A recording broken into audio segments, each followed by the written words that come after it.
Hello, everybody. Welcome to Scotty B Show. So today we're talking. This story here is about Detroit Tigers. This gentleman wrote a story that the Detroit Tigers may have just assembled the best rotation in all of baseball.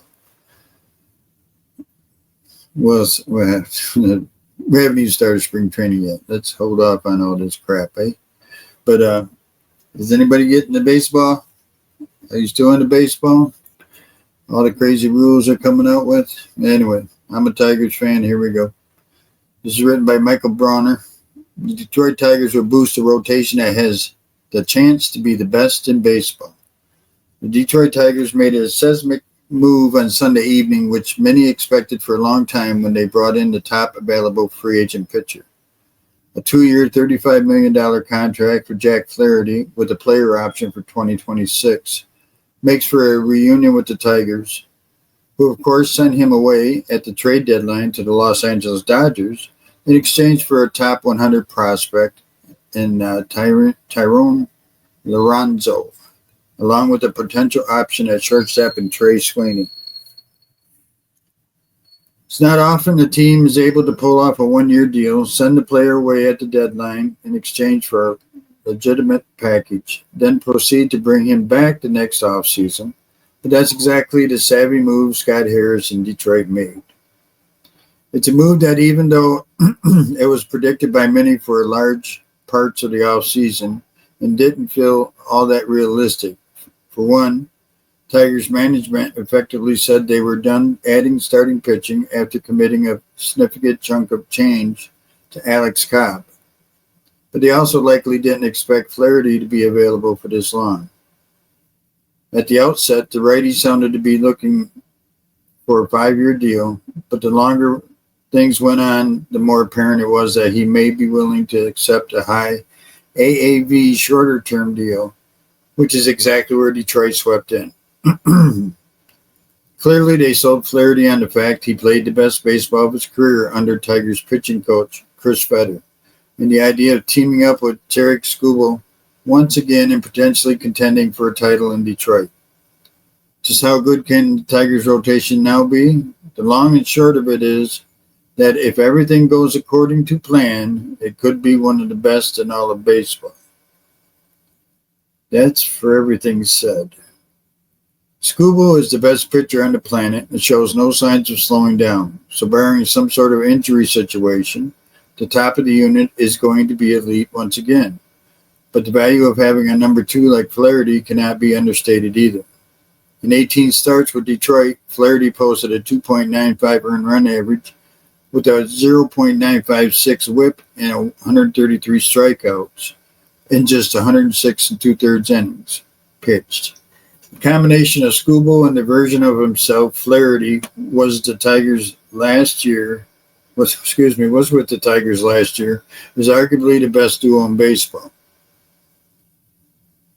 Beyond that, Reese Olson looks poised to take the next step heading into his third MLB season and could be the difference in what the ceiling for the staff as a whole becomes. If Olson takes the next step coming off 2 rather promising seasons, it's not just a dynamic duo, but a fearsome trio.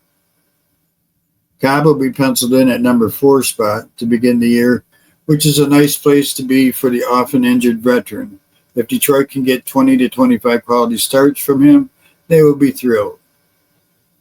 Then comes the X factor of the entire pitching staff.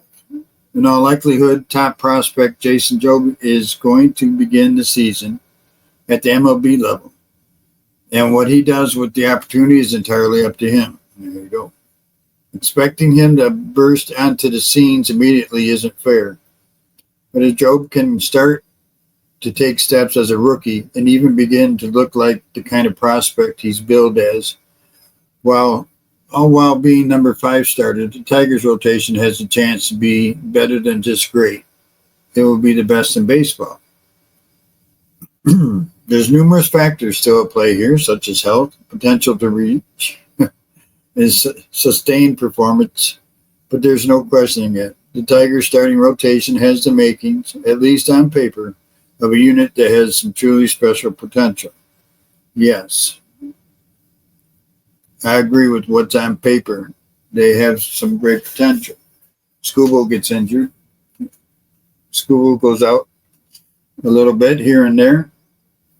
Flaherty's known for injuries. So it always sounds nice. I don't like to talk about when I see stories about, oh, this if they made this trade or this team makes this trade and stuff like that. Once the trade's made, I talk about it, but I don't like to talk about things beforehand because they always blow up in your face. I mean, all the stories out there right from the beginning of the offseason was Verlander's coming back to Detroit to pitch his last year. He'll sign a 1-year contract to pitch for the Tigers. Of course, he ain't coming back to Detroit, so all that wigwash is gone. It's fun to talk that stuff, especially when you're talking sports with friends and stuff. It's always great to talk that, but don't believe in it until it happens. That's just if anybody follows sports. I don't care what sport it is, trades and everything. It's fun to talk about what if, but you also know that until it happens, don't get excited about anything or anything like that. Let's see how this rotation does. How many times they say it's going to be a great rotation. You come out of spring training, 2 of the guys are hurt, and 1 guy didn't pitch well, so he's back in the minor leagues. So let's hold our horses, see what happens in the spring training. Got 162 years in a baseball season. It's a long, long time. So many things go good, so many things go bad. But hopefully they're competitive. They stay in the hunt all year. That'll make the fans happy. Hopefully we can make the playoffs. Hopefully we make the World Series and win it all. Anyways, appreciate y'all stopping by.